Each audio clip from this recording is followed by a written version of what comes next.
On this episode of From One Player to Another, we have legendary blues guitar player, singer-songwriter Mike Pinera of Blues Image, Iron Butterfly, Alice Cooper, and many others. This is Greg Marra with Go DPS Music Live, and this is From One Player to Another. So, Mike, thanks for being on the show today. Yeah, can you hear me okay? Oh, well, thanks for having me, Greg. Can I tell you a little bit about Sawtooth guitars? I would love to hear about your association with Sawtooth guitars. Absolutely. Great. Well, let me tell you what it is. I got turned on to Sawtooth by a drummer that plays with me, Ronnie Siago. Great drummer. Mm-hmm. He's played with everybody. And so I got turned on to it, and I tried the guitars and the amps and the accessories, and I was just knocked out. So as it turns out, that's the only equipment that I will use exclusively. The only guitars, the only amps, PA, you name it, even down to the accessories. The sound, the quality of the instrument, and then the quality of the people, the team at Sawtooth, always there with support and, just very cool people, very nice people, but brilliant. Their guitar techs, the equipment, so when I got to use the guitars from Sawtooth, man, like I got this one guitar. The Red Sparkle. Yeah. And it's 7 pickups. I saw that. I've never seen a guitar with 7 pickups, much less played it. And brother, I tell you, you can get any combination of a sound, or you want to sound like a Stratocaster, hey, click this. You want to sound like a big, beefy, semi-hollow acoustic Gibson 335, go this way. And just knocked me out. I thought it was the best guitar I'd ever played, and that's all I use now. When I go on stage, I use that guitar. Now, I also have got their acoustic guitar. Mm-hmm. Acoustic. They're fantastic. Yes. Oh my God. I've demoed pretty much every acoustic guitar that Sawtooth makes, and nothing compares to them. And then you bring in the price point, and it's untouchable. Can you take us from, growing up in Miami to what led you to the music industry? Sure. Well, I'm from Tampa, Florida. That's my hometown. And I grew up there and started the band, the Blues Image. Yes. And we quickly became the most popular band in Tampa, partly because we were doing progressive blues, and everybody else in Tampa, were doing pop AM type stuff. And so we became very popular and moved to Miami. And before we knew it, we became very popular there. We became like the #1 rock band in Miami. It got to the point that the places we were playing were so packed and the lines were so long that, people came up to us and said, why don't you just start your own club, then we can come see you at your place and not have to go to all these different parts of Miami. So we did that. We found a bowling alley that was for lease on Miami Beach on Collins Avenue, and we rented it, leased it, and along with some hippie friends of ours, this is 1967. Yeah. And along with some hippie friends, they, took out all the bowling lanes and made it a flat concrete floor. Well, anyway, it became a beautiful music theater that accommodated 1,500 people. Wow. So we would open on the weekends, on Fridays and Saturdays, and we'd have guest stars. And of course, since Blues Image was the house band and it was our club, it was called The Image. Mm-hmm. And give you an idea, Greg, of the stars that came to play with us. Opening night at The Image was Frank Zappa and the Mothers. Oh, that's so cool. Then the Yardbirds with Jimmy Page. Oh, the my Grateful gosh. Dead, the Cream with Eric Clapton. And we got to know all these guys. That's so cool. We all became friends. And so a lot of the bands actually were saying, they were calling their agents saying, don't ever have us follow the Blues Image again. These cats are, too good. And that was a real compliment. So, but it was Eric Burden from the And the Animals Animals. Yep. that really liked us, and of course he was into blues and you know, rebellion type lyrics. It's my life, and I'll do what I want. So Yeah. he said, if you ever come to LA, look me up, and I will help you to get a record deal, help you get some bookings. And he made good on the promise, man. We stayed at the Image for about a year, played with just about every great underground band, had great jams with the Grateful Dead that carried on into a park, you know, love-ins and stuff, all documented, pictures and everything. Jam with so Jimi Hendrix, jam with the Doors and Jim Morrison, and all these great players and bands had a real great time. Yeah. Well, that's what I think what you're picking up about our sound was that it was all progressive blues, original stuff. Every now and then we'd do a cover song like Spencer Davis, Don't Want You No More, which was the B-side of Give Me Some Lovin'. And that was blues, rock blues. And we had the same sound pretty much that a lot of those guys had. We had amps that we would turn up to 10 until they were distorting. Yeah. And the speakers would be smoking. So this is late 60s. So what kind of amps are we talking? Are we talking Marshalls? Little Marshall combos, or do you have half stacks, or what? I always use Fender. Okay. I always use Fender. Like a twin or something. Yeah, those guys all, you know, Jeff Beck and Jimmy Page and all those guys, yeah, they would come in with their combination of Marshall and Vox and crank them up to 10. And that's what I would do with my Fender Twin, just crank it up to 10. Yeah. It was great. I got sustain and all that. So anyway, we became Miami's personal local favorites there. And like I say, jammed with a lot of great players. But upon Eric Bird's gracious invitation, we moved out to LA. And we got to LA and went to see Eric. He got us a gig at the Whiskey A Go-Go. And we were playing. And I think the opening of the other band was CTA, Chicago Transit. Oh, yeah. Wow. Yeah. Later to be known as Chicago. Man, you're tying them all in. Yeah, we're there in Three Dog Night, and that is so cool. Buddy Miles Express, all these bands, and it was like just like, you know, family. And we got signed to Atlantic Records.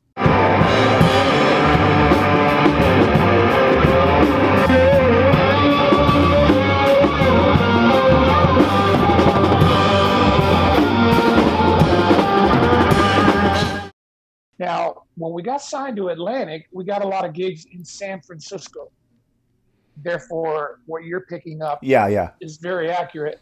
We were playing in San Francisco, and on our way there the first time, we were supposed to play with a little-known band called Santana and another little-known band called Janis Joplin and Big Brother and the Holding Company. Wow, very cool. So, you know, we had never heard of these bands. And although I had heard that my style of playing was very reminiscent to Carlos Santana, although I'd never heard him or met him. So we got to the Fillmore Auditorium in San Francisco, the Fillmore West. Fillmore West. And, and we played with Santana and Janis Joplin and the Big Brother and the Holding Company. And after the gig, you know, Carlos comes up to me and said, "Man, you sound like me." I said, "Yeah, you sound like me. And your band sounds like my band." And, you know, we're doing progressive fusion blues. Yeah. And, well, that was it. Our record got released on Atlantic Records, but the label didn't like it because it was progressive blues. And they said, "There's nothing commercial here. There's nothing radio friendly that we can use." And we said, "Well, man, you know, that's just the way we are. This is the music we love and what we feel." So it got real intense. We went on the road and played a lot of pop festivals with all the bands I just mentioned, Hendrix, Doors. This is like 67, you're saying? Yeah, 67. Yeah. And now it's turning into 68. Yep. And we got our first album out. Well, now as it turns into 69, the Summer of Love, I met Iron Butterfly. And great guys. And Lee Dorman, rest in peace, came up to me and said, "Man, you guys, I can get you a tour with, you know, like 9 or 10 bands, you know, like a pop festival tour, starting with the Newport Pop Festival and then other big shows like that. And he was playing with all the time. And he says, "You're playing with us." I said, "Great." And then he kind of winked at, "Who knows, maybe one day you'll be playing with me in the Butterfly." And I said, "Oh, well, I doubt it, because I like my band and we're all like brothers." But Greg, what happened to us is what happened to most of the classic rock bands of that era. And that is, the record labels most of them had clauses in the contract that said, you must go out and promote the record and stay out as long as we need you to stay out to promote it. We never dreamed they'd be talking like 200 dates a year, one right after the other, and everybody cramped into a station wagon, towing a U-Haul trailer. And you read about it, everybody that broke up, Creedence Clearwater, Buffalo Springfield, all these great bands, man, that had no problem until the managers put them out on the road. Yeah. And then they'd come home, after doing 200 dates. And then they say, "Oh, man, it's going to be so great to be with my family." And the managers would go, "Oh, no, you're not going to go be with your family." Yeah. They can be with you in the recording studio because that's where you're going. You're going directly into the studio because we want another album from you. And they would do that to everybody. So when they came to us, and I was a bachelor, so I didn't have a problem with, going right back into the studio. I was writing most of the songs for the band anyway, so no problem. Well, the other guys had a problem because we had guys that were married, that had kids, dogs, beautiful wives, and and they said, "Man, look, I've been out on the road all year. I barely got anything monetarily to show for it." You're right. Because all the record labels, they would say, "You know what? You're just about done paying your advance. Pretty soon you'll keep the money you make." And we're going, "What advance? You mean the few dollars you gave us to buy equipment?" And they said, "Oh, no, we spent close to $1 million promoting you guys." Oh, man. That's what they would tell everyone. And there's no way to sort of keep tally on that, right? You can't, it's just up to what they're telling you. There's no audit, right? Well, there's an audit on the obvious. Okay, they gave us an advance for the studio. Now, you couldn't audit that amount. It just said, $50,000 to make the record. Right. Oh, okay. Well, we believed them. And then it would say, "Okay, we bought you all new amps, drum kits, PA systems, all this stuff." But I tell you where everybody got really spooked that I knew in the rock bands that are classic, well-known players was when there was a category called promotional expense. Okay, yeah. Mm-hmm. That was very hard to audit because they would say, "Well, we bought radio time to, do ads for your band and upcoming gigs that you're doing, and we bought marquees, posters, billboards." I do remember one billboard that was pretty darn funny. It was when I was in Iron Butterfly, and we were headlining the Forum, and the Forum was packed. Sold out 2 nights. And so they decided, the record company said, "Let's do a music video." So I had written a song called "Easy Rider," and it was on the Metamorphosis album by Butterfly. And so they sent us up to a billboard about 3 stories above some stores on Sunset Strip. And this billboard was shaking with the wind. It was gigantic. It was one of those big ones like you see when you're out on the road. And, the band was frozen. I mean, the fact that we smoked pot back then didn't help either. We were just like, "I've had enough of this." They go, No, jump around. Come on, let's see. Man. Get some action going. So here is Iron Butterfly with their new album, Metamorphosis by Pinera, Iron Butterfly, Pinera Rhino, sold out at the Forum. And we're up there standing like rigid statues. But we got through that. We were making stupid amounts of money, like $200 a man, $300 a man. And that's headlining and playing with groups like Santana, Yardbirds, then Led Zeppelin. Oh my gosh! Wow, that's incredible. And so we were freaked out. Freaked out, Greg, and that's where "Ride, Captain Ride," the song that you like so much. And so do I, and so do millions of other people. Absolutely. That's how it came about. Ride, Captain, ride upon your mystery ship. Be amazed at the place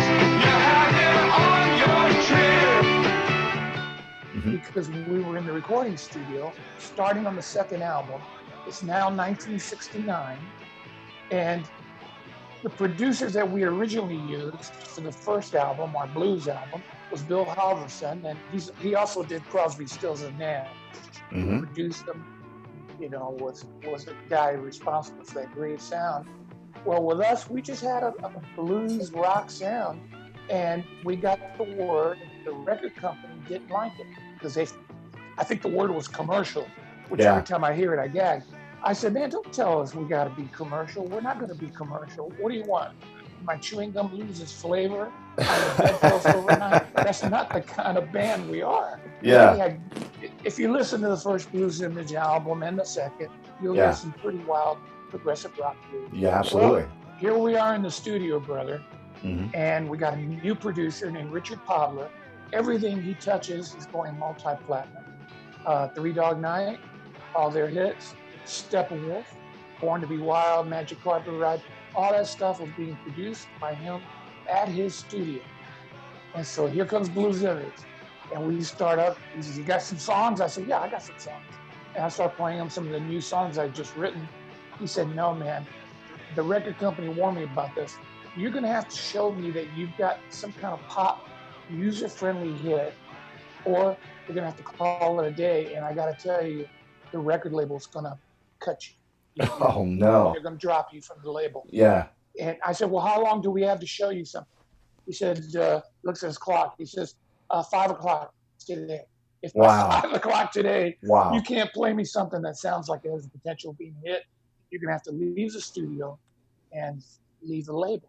So Skip Conte, our keyboard player, very talented, great guy, and I freaked out and said, what are we going to do? We got to have something written. We can't be dropped by the label. That'll be the end.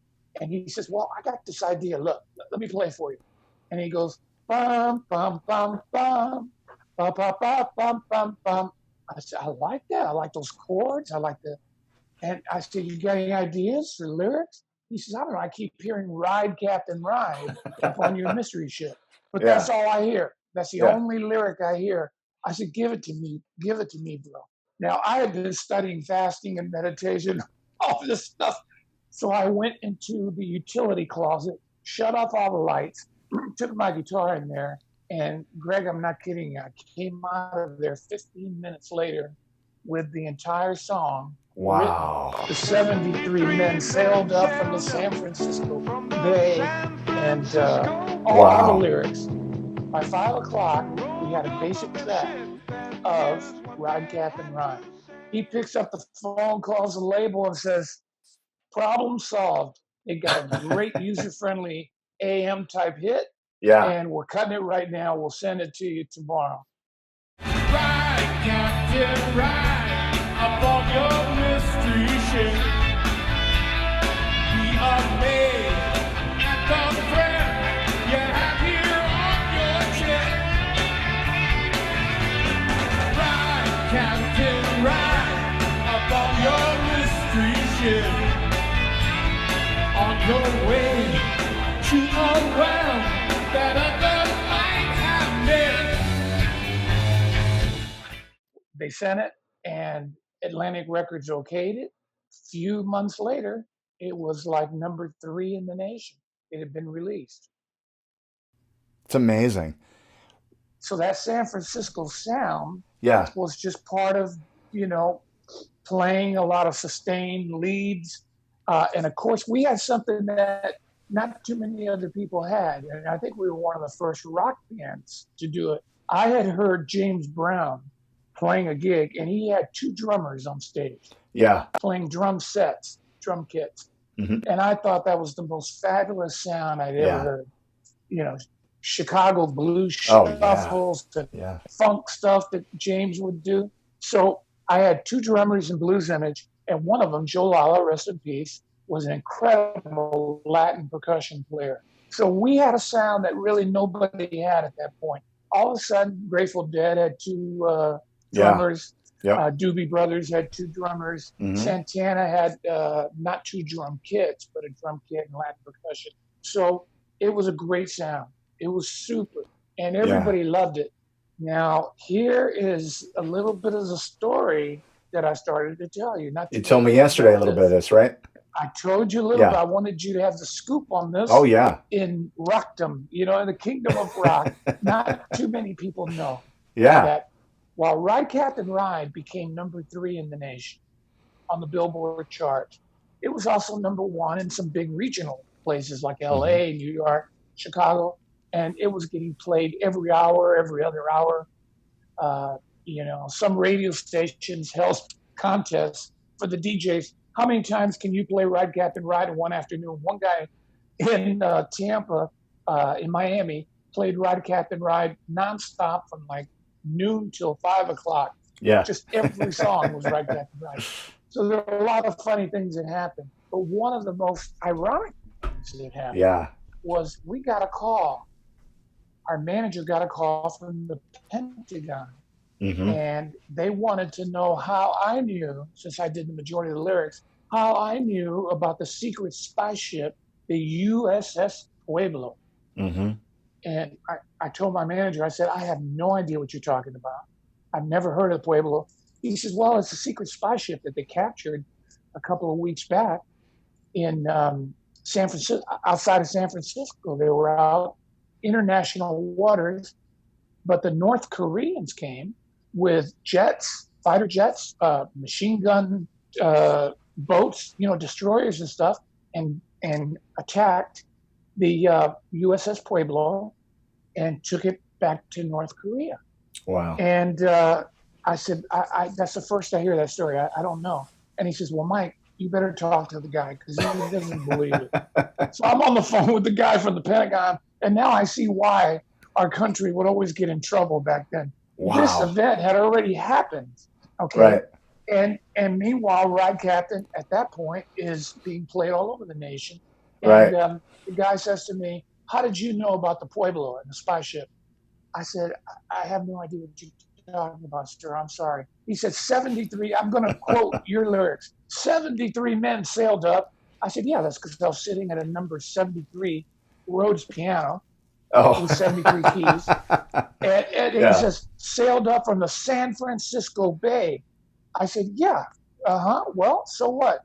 He said, well, that's what happened to the Pueblo. They sailed out of San Francisco with approximately 73 men on there. And as your lyrics say, they sailed off to history. They got captured, almost started a war between America and the North Koreans, and took the ship back to North Korea, where it is now. And they wanted to know how I knew about it. And I said, brother, I guess that's what's called synchronicity or something. Yeah. I said, I don't know how that's that incredible. happened, but I assure you I don't know. And I got my dear friends with me here. Ronnie Siago on drums. Yeah. And we both are exclusive artists with Chromacast and Sawtooth guitars. Best stuff, man, I tell you. I jammed with Jimi Hendrix back in the 60s and The Who right here at Anaheim Stadium in 1970. And I wish we had Sawtooth guitars back then. Oh, were you there at that show? All right. Well, Sawtooth, Chromacast, what a combination. Come see us after the show, guys.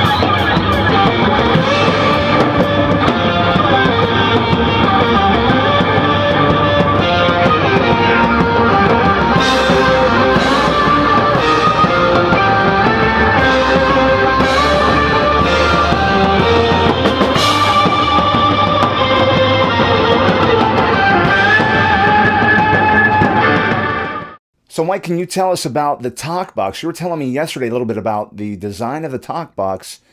You were the designer of that. Can you tell me a little bit about that? Well, I was actually technically the consultant. You can go as far as stretching it to co-inventor. So now I had joined Iron Butterfly. I was invited in, and we cut an album called Metamorphosis. And we were there in the studio, and we had some great songs on there. But I wrote a song called Butterfly Blue. Help me. Help me.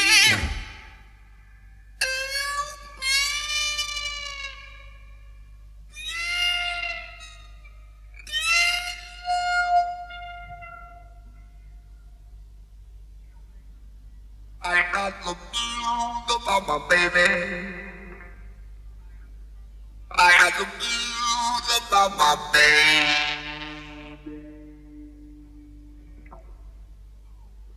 Don't bring me down, baby.